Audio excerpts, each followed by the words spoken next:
Assalamualaikum warahmatullahi wabarakatuh. Nama saya dari Safira, saya dari Prodi Pendidikan Bahasa Inggris. Di sini saya ingin menjelaskan PPT soal yang saya akan berikan.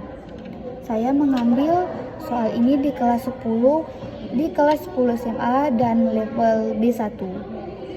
Alasan mengapa saya mengambil soal di PPT saya ini karena soalnya tidak terlalu payah untuk mereka menjawab dan mereka berdiskusi bersama. Selanjutnya lanjut ke materi yang saya berikan. Di sini saya menjelaskan dengan skill yang pertama, yaitu reading skill. Di skill ini saya juga membuat cerita soal ini. Apa saya buat cerita di soal ini? Karena supaya mereka tahu inti dari cerita ini untuk menjawab soal ini. Karena sebelum mereka menjawab, mereka wajib atau harus untuk membaca cerita tersebut supaya mereka tahu apa maksud dari cerita ini. Dan soal masuk ke dalam materi naratif teks berupa multiple choice. Saya memberi satu skor setiap satu soal. Ada 25 soal tapi dengan materi yang berbeda. Pada intinya setiap multiple choice saya memberi satu soal satu skor. Kemudian ada soal esai. Soal esai saya hanya memberi satu skor.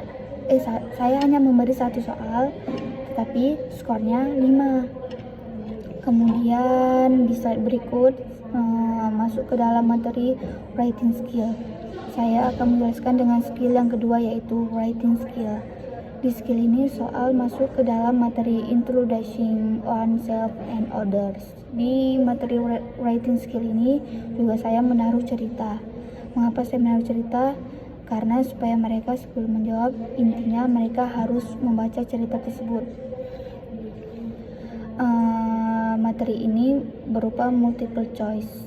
Saya juga memberi satu skor setiap satu soal. Ada 25 soal juga dengan materi yang berbeda.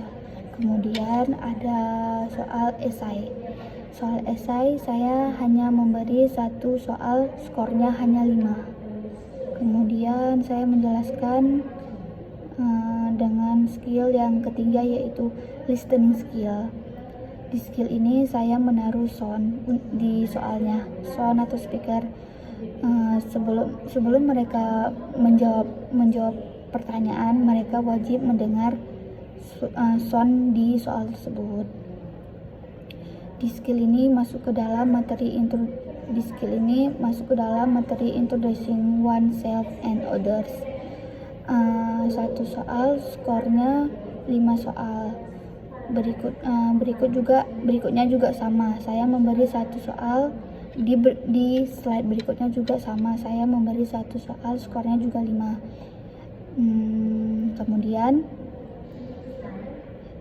Kemudian saya menjelaskan dengan skill yang keempat, yaitu speaking skill. Di skill ini masuk ke dalam yang nomor 1, ke dalam materi what are you going to do today.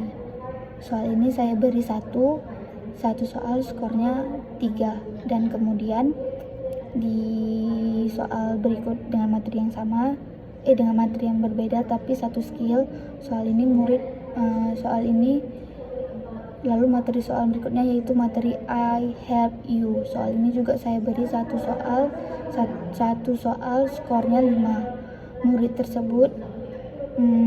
tersebut menjawab pertanyaan ini dengan jawaban mereka dengan cara berdiskusi bersama-sama. Di speaking skill ini saya memang menyuruh anak murid tersebut memang berdiskusi bersama-sama dan menyuruh membuat kelompok untuk mereka berdiskusi. Jadi pada intinya semua soal poinnya 100. Kemudian kelebihan pada soal multiple choice. Kelebihannya seperti nomor 1 kayak efisiensi waktu, memungkinkan penyelesaian yang cepat, kemudian objektivitas, jawaban yang benar salah dan salah dalam soal multiple choice. Kemudian ada Kemudian ada kekurangan soal multiple choice. Nomor 1, membantu menebak dalam soal multiple choice. Nomor 2, kurang fleksibel soal multiple choice. Dan kemudian kelebihan pada soal esai. Kelebihan pada soal esai ada 2 menurut versi saya, yaitu pengukuran pemahaman mendalam. Kedua, fleksibilitas soal esai memberikan fleksibilitas dalam mengukur berbagai jenis keterampilan. Kemudian kekurangan soal esai. Kekurangan soal esai menurut versi saya ada 2, yaitu subjektivitas penilaian evaluasi. Jawaban soal esai cenderung lebih subjektif daripada soal pilihan ganda. Dan yang kedua, waktu dan sumber daya yang dibutuhkan menilai jawaban soal esai atau membutuhkan waktu dan sumber daya yang lebih besar. Oke, segitu saja penjelasan dari PPT saya. Terima kasih atas perhatiannya. Saya akhiri. Assalamualaikum warahmatullahi wabarakatuh.